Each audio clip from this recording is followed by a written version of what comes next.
విష్ణు పురాణము. గురువైన పరాశరుడు శిష్యుడైన మైత్రేయుడికి విష్ణు పురాణాన్ని ఇలా వివరిస్తున్నాడు.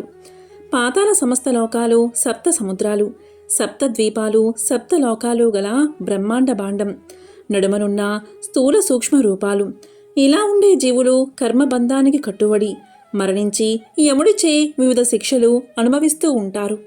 ఆ యాతన రాని విధి ఏమైనా ఉందా, ఆ విషయం చెప్పవలసిందని మనవి అని అనగా పరాశరుడు ఇలా చెప్పాడు. మైత్రేయ, ఒకప్పుడు కాళింగుడు అనే ముని నన్ను సేవిస్తూ ఉండేవాడు. అతన్ని వినయ విధేయతలకి సంతృప్తి పొంది నేను మంత్రోగతంతో శిరస్సు సృజించి పూర్వజన్మ శృతి కలిగించగా అప్పుడా కాళింగుడు ఇప్పుడు నువ్వు అడిగినట్లే అడగగా చెప్పాడు. అదే ఇప్పుడు నీకు చెప్పుచున్నది విను. మొదట నకులుడు అనే ముని నరక యాతనతో సతమతమవుతూ ఉన్న ప్రాణులను చూసి విచారించి సత్యలోకానికి వెళ్ళి జీవుల కర్మబంధ విషయం అడగగా పితామహుడు చెప్పాడు. ఆ విషయం యమకింకర సంవాదం. తప్పులను నిర్ణయించి ప్రాణుల ఆయుః పరిమాణము అనుసరించి తీసుకురావడానికి పాసహస్తులై కింకరులు బయలుదేరగా వారిలో నాయకుడైన కింకరుణ్ణి లోనికి రప్పించి యముడు చెప్పాడు. భువిలో విష్ణు భక్తులైన వారి గృహాలకు వెళ్ళకండి. వైష్ణవులు పావన జీవనులు, వారికి ఏ పాపమూ అంటదు కనుక వారు సర్వులకు మాన్యులు. పుండరీకాక్షుని రాజసగుణముచే సంభవించిన బ్రహ్మకు నేను అనువర్తిని. ఆయన చెప్పిన చొప్పున ప్రాణులకు శిక్షలు విధిస్తూ ఉంటాను. వైష్ణవులు మాత్రం నాకు అజేయులు కాబట్టి వారి ఇళ్లకు నువ్వు వెళ్ళకు, కింకరును వెళ్ళనీయకు అని చెప్పగా కింకరుడు, ప్రభూ, ఆ వైష్ణవుల వేషభాషలు, ప్రవర్తన, గుణాలు నాకు వివరించి చెప్పు అని అడగగా యముడు ఇలా చెప్పాడు. శత్రుమిత్రులయందు సమబుద్ధి అయి నిజాచార వర్తనములను తప్పక ఆచరిస్తూ అల్పమైన అధికమైన పరద్రవ్య వాంఛ లేనివాడై ప్రవర్తించేవాడు వైష్ణవుడు. తనకు కలిగిన దుఃఖానికి దిగజారక ముప్పొద్దుల పుండరీకాక్షుణ్ణి త్రికరణ శుద్ధిగా ఆరాధించి భక్తి మంతుడు వైష్ణవుడు. స్ఫటికంలాగా నిర్మల తేజోమూర్తి విష్ణువెక్కడా, మత్సర దోష దూషితులైన మానవులు ఎక్కడా, మాత్సర్యాది దుర్గుణాలు లేక సర్వమిత్ర బుద్ధితో మృదు మధుర వాకులై ప్రవర్తించేవారి హృదయాలలో ఆ ఈశ్వరుడు ఉంటాడు. బలిష్టమైన చెట్టు పెరగడానికి మూలం సరసమైన భూమి, పురుషుడు సౌమ్యుడై విలసలడానికి ఆధారం హరికరుణ, యమ నియమాది యోగాభ్యాసములు, పరదన పరాకాంత పరాజ్ముకులు, స్వపరభేద శూన్యులు, హరిపద సేవా నిరతులు అయిన వారి వద్దకు వెళ్ళకు కింకరా. శంఖచక్ర గదా భయహస్తుడైన వాసుదేవుణ్ణి ఆత్మీయందు తలచేవారంటే మనం బెదిరిపోవలసిందే. సూర్యుని ముందు చీకటి ఉంటుందా? హింస, పరుల సొమ్ము అపహరించడం, అసత్య నిష్ఠుర భాషణ, దుష్కర్మాచరణం గల దుర్ముతకి దామోదరుడు దూరంగా ఉంటాడు. దుష్టాది దుష్టుడై అర్ధకాంక్షతో ఆత్మీయుల అర్ధమును అపహరించేవానిపై శ్రీహరి ఆగ్రహ ఆవేశంతో ఉంటాడు తెలిసిందా అని యముడు భీష్ముడు అనే ఆ కింకర నాయకునకు చెప్పినట్లు నకులమునికి బ్రహ్మ చెప్పాడు. అదే నేను కాళింగునకు చెప్పాను. అది విని ఆనందంగా కాళింగుడు వెళ్ళాడు.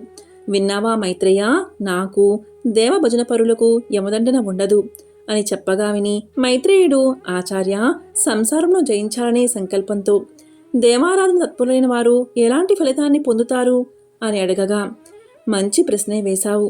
మునుపు సగరుడు అనే ఇక్ష్వాకుల చక్రవర్తి ఇలాగే అడగగా ఔర్వుడు అనే మునివర్యుడు చెప్పాడు.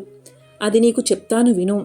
ఒకనాడు సగర చక్రవర్తి ఔర్వుడు అనే మునివద్దకు వెళ్ళి నమస్కరించి ఇలా అన్నాడు. మహాత్మా, మాధవారాధన మహిమ ఏమిటి? ఆ ఆరాధకులు ఏ ఫలితాన్ని పొందుతారు అని అనగా, రాజా, మాధవారాధన మహిమ అప్రమేయం. ఐహిక జీవితమును ఇంపుగా వెళ్లించి అంతముందు పునరావృతి రహితమైన పరమపదం చేరుతుంది. అయితే ముఖ్య విషయం, మాధవారాధకులు తమ కులాచార ధర్మాలను సక్రమంగా పాటిస్తూ ప్రవర్తించాలి. అలాంటి వర్ణాశ్రమాచర ధర్మపరులైన తన భక్తులని శ్రీహరి ఆదరిస్తాడు. వారి పూజా పురస్కారాలు స్వీకరిస్తాడు. యజ్ఞాదులచే జపింపదగినవాడు శ్రీహరి, జపపరాయణులచే జపింపదగినవాడు శ్రీహరి. శ్రీహరి సకల భూతమయుడు.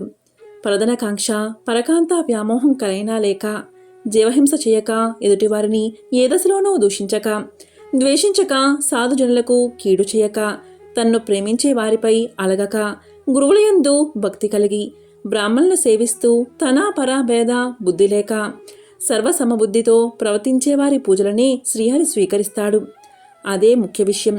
మళ్ళీ చెప్తున్నాను, సకల వర్ణాల వారు తమ ధర్మాలను సక్రమంగా ఆచరిస్తూ శ్రీహరిని పూజిస్తే ఆ భగవానుడు సంతుష్టుడై ఆ పూజ స్వీకరిస్తాడు.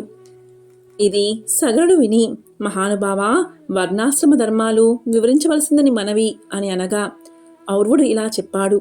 వర్ణాశ్రమ ధర్మాలు చెయ్యవలసినవి చెయ్యరానివి తెలిసినవాడే దానం సత్పాత్రునికి ఇస్తూ, దేవతార్చన నిత్యక్రియగా ప్రవర్తిస్తూ, భూతదయ కలిగినవాడే అగ్ని హోమాదులు నిర్వర్తిస్తూ, వేదాధ్యయనం విడవక కుటుంబ పోషణకై ధనకాంక్షతో యజ్ఞం చేయడం, జీతం పుచ్చుకుంటూ వేదం చెప్పడం అనేవి చేయక, స్వవృత్తితో ఆర్జించిన వారి నుంచి విప్రుని వల్లనైనా సరే ధనం స్వీకరిస్తూ సాధ్యమైనంత వరకు అన్ని ప్రాణులకు మంచి చేయువాడై రత్నమును రాతిని సమదృష్టితో చూస్తూ ఋతుకాలమునందే ధర్మపత్ని సమాగమం చేసే ధర్మబుద్ధి కలవాడు బ్రాహ్మణుడు. యజ్ఞాలు చేయడం, వేదాధ్యయనం, దానం చేయడం, ధర్మంగా ప్రవర్తించడం, బ్రాహ్మణ భక్తి కలిగి దుష్ట శిక్షణ శిష్టరక్షణ చేస్తూ తన ఏలుబడిలో ఉన్న ప్రజలను తన పిల్లల్లాగా పోషిస్తూ శాస్త్ర విజ్ఞానం కలిగి ధర్మార్థ కామాలను సక్రమంగా సాధిస్తూ ఉండడం క్షత్రియ ధర్మం. బ్రాహ్మణ క్షత్రియ గౌరవం, వేదాధ్యయనం, సత్పాత్రదానం, స్వకులాచార పాలన, పరదాసనాస లేకుండా నిత్య నైమిత్తిక క్రియలను సక్రమంగా చేస్తూ ఉండడం, క్రయ విక్రయాల్లో నిర్మల మనస్కుడై ప్రవర్తించడం, ధర్మ పద్ధతిని అర్థం కూడబెట్టుతూ కృషి, వాణిజ్యం, పశుపాలన చేస్తూ ఉండడం వైశ్యధర్మం. పై 3 జాతుల వారియందు భక్తితో ప్రవర్తిస్తూ సేవించడం, కులాచారం తప్పక యోగ్యత గుర్తించి దానమివ్వడం, అందరియందు మైత్రి కలిగి ఉండడం, పరనింద ఆత్మస్థుతి లేక ప్రవర్తిస్తూ ఉండడం శూద్రధర్మం. మైత్రి, సత్యం, దయ, మంచితనం, వంచన చేయక రుజుమార్గాన నడవడం, పాత్ర మెరిగి ఇవ్వడం, సర్వభూత సమృద్ధి, సత్వరజతమో గుణాలకు లొంగకుండా ఉండడం, శాంతగుణం ఇవి 4 జాతులకు ఉండవలసిన ముఖ్య ధర్మగుణాలు.